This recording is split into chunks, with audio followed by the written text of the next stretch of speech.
Today we're going to be doing something special. We're doing a chuck roast like a brisket.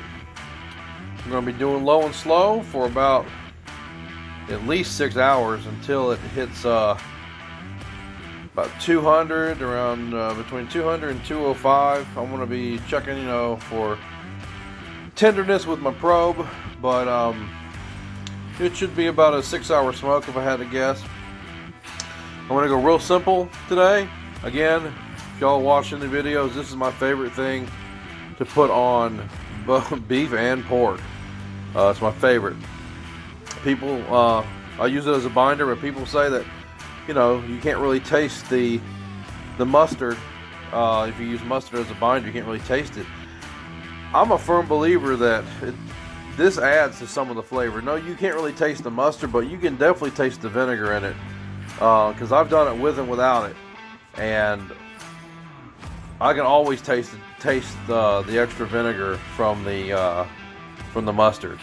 We're gonna go Killer Hogs barbecue, hot barbecue rub. I tried this the other day. Absolutely love it. I highly recommend this rub.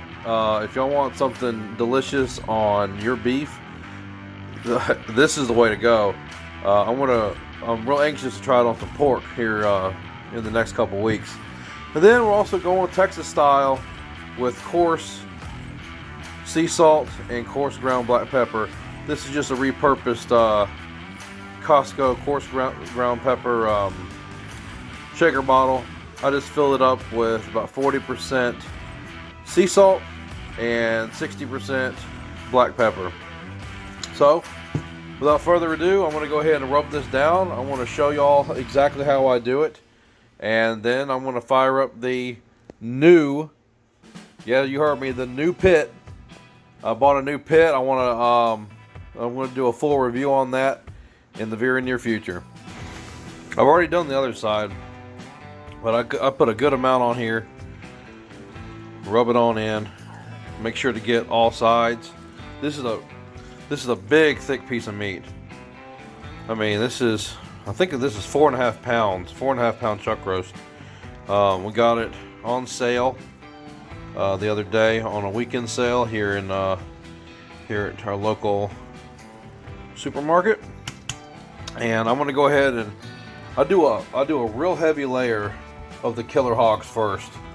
I like to put on the finer ground rubs first, because I find that if you put on the finer first, that really adheres to the meat well, and then you put on the coarse rubs to give it a crust, like a good crunch once the bark forms. I want to go ahead and show y'all what it looks like after I've seasoned it. This is actually, I don't really need to get a camera stand because this is getting harder and harder to film with one hand, but I'll show you what it looks like after I've seasoned it. Alright, as you can see, I went ahead and put a really generous amount of the Killer Hogs hot barbecue rub all over this thing. Again, highly recommend this rub. So I really put a lot on here because this is a big hunk of meat and it can really take the seasoning. So I patted it in with my hands. Again, I did all edges all the way around and did the other side. So while this is getting still good and tacky, I'm going to go ahead and put on a good coating of that 60-40 salt and black pepper. Alright, that's what it looks like fully seasoned. Again, to recap, I got a base layer of my Duke's South Carolina style mustard sauce. On top of that, I've got a good coating of Killer Hogs barbecue, hot barbecue rub. And finally, really good liberal coating of that salt and pepper. I'm going to let this hang out for about 15-20 minutes on the counter. Try to sweat some of this moisture out and get that real tacky. In the meantime, I'm going to go ahead and fire up my stick burner. Again, it's my brand new stick burner I just bought. I'm not going to show you too much of that. I am going to show you where I position it, and I'll tell you what kind of wood I'm smoking with. But other than that, I want to keep it kind of a mystery for now.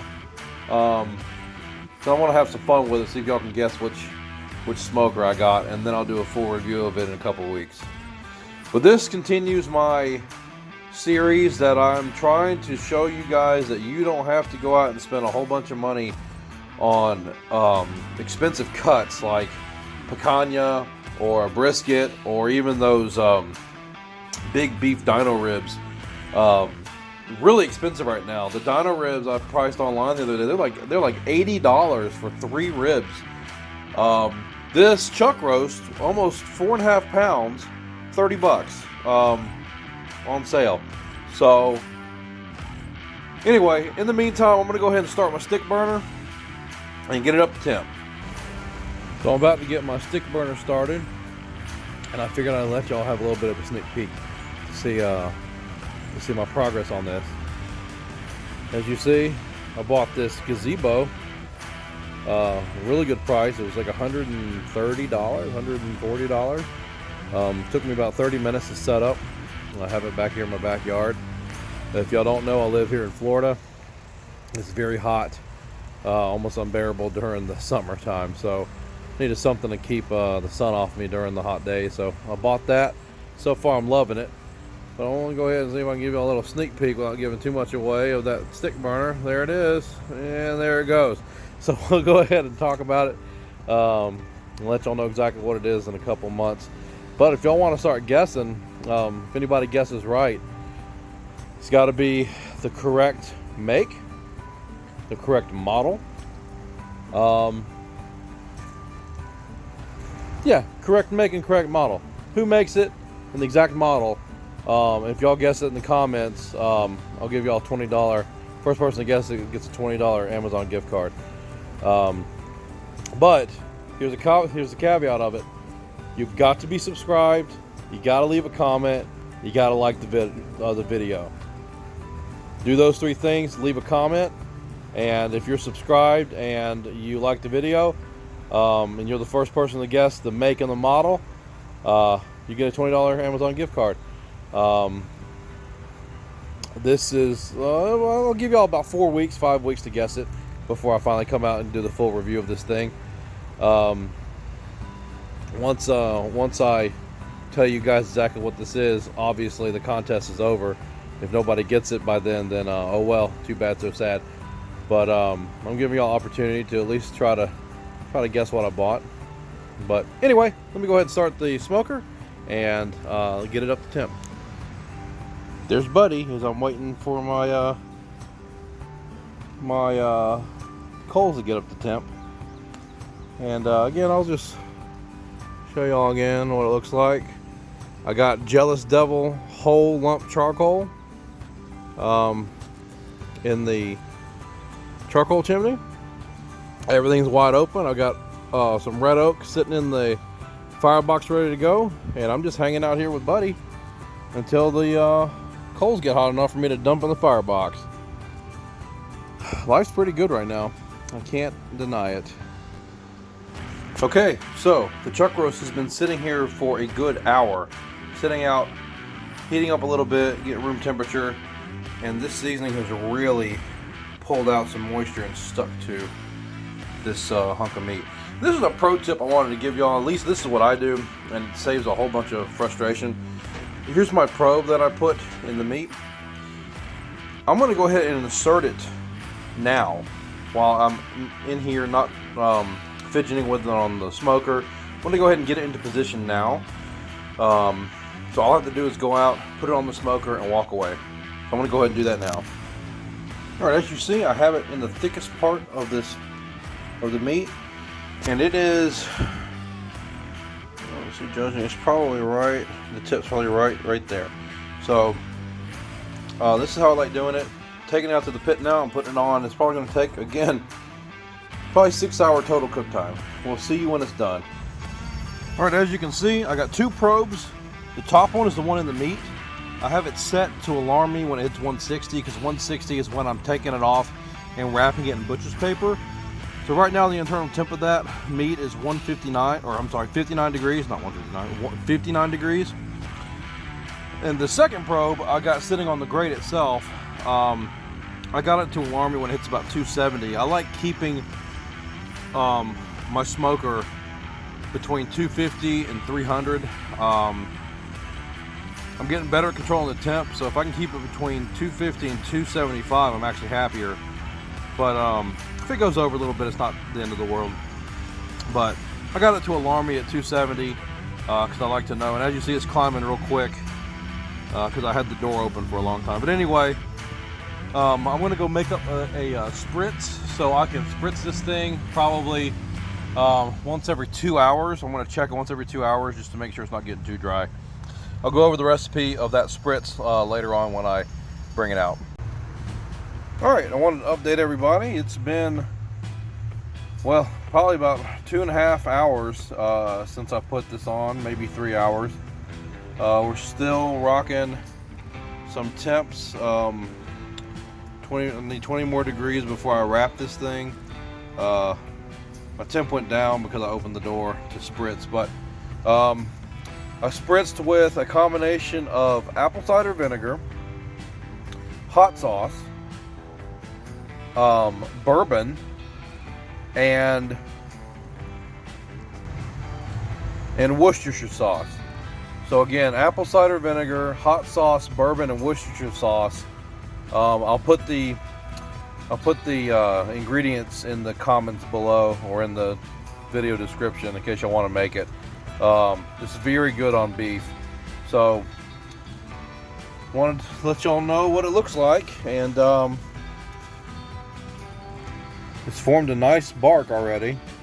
As you can see, it's really juicy.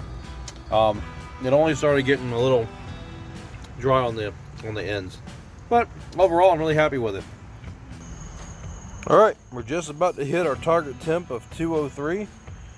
I cranked the fire up just to hurry up and finish this thing because it's like 9:30 at night. I put this thing on around, I think, 2. So it's been going for a while. So put extra log on the fire and just kind of raise the temp up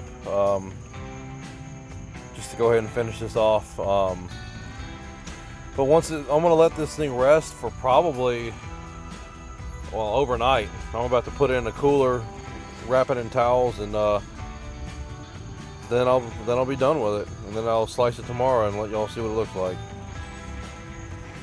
Okay, so this sat in the cooler for about 7 hours overnight, and then I got up in the morning and put it in the oven at 170, and it's been sitting in the oven since 8 o'clock in the morning, and it is now 5:30 in the afternoon. So I'm going to go ahead and try to unwrap this.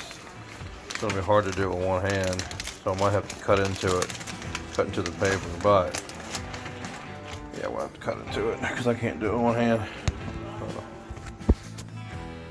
Some scissors. And let me go ahead and get this going. Okay.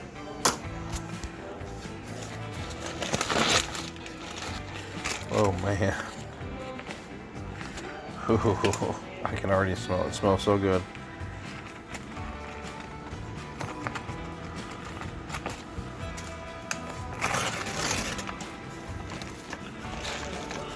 Look at that. Look at that. Yep, let me get it out of the paper and sliced up. Alright, so I sliced halfway through it. Ate the little end off just to give it a try, and it was really good. But I haven't looked in the middle. Let's go ahead and look at that. Oh man, look at that. It just falls apart. Falls apart. I'll let y'all know how it tastes in a second. Okay, welcome back everybody. So, I ended up having this chuck roast smoked like a brisket for dinner last night. And I just wanted to kind of get some final thoughts on this. First and foremost, was it good? Yes. Was it worth the time? Yes. Did I like it better than a normal chuck roast done like as a pot roast? Yes, absolutely. As you see, it got some really nice smoke on this. The fat rendered very, very well. It was very flavorful, very juicy, and these little ends on the end turned into great burnt ends. Would I do this again? Absolutely, I would do this again. I think it's a great way to have something that tastes like a brisket, kind of acts like a brisket, but not brisket prices. This was about a 4.5, maybe 5 pound chuck roast for right at $33, $35, something like that. So, negatives. Well, it might have been my error. This is only the second time I've ever smoked on this new smoker. But as you see, some of these pieces look really, really dry. Like, really dry. And I tried my best. I put some beef tallow on them. I injected it with some butter. I kept the temps relatively at the same temperature. I just think I need more practice. It's not my bad second attempt. Or I guess it's not a bad second attempt. But it was not as juicy as I wanted it to be. It was, however, really, really tender. Literally fell apart. I did not cut the middle there. The middle just literally fell apart. All the fat had rendered so much that there was nothing left. So, final thoughts. I want to try it again and give you a second impression eventually. But as of right now, it was just a little too dry for me. But I would absolutely do it again, and I highly recommend it because I just think I did something wrong. But, you know, we learn from our mistakes, and all you can do is try again. So I'll try it again to do another one in the future to see if I can get it to be any juicier. But at the end of the day, this was very good. I would absolutely do it again. It made great beef sandwiches. So anyway, thanks for tuning in, and I'll see you in the next one.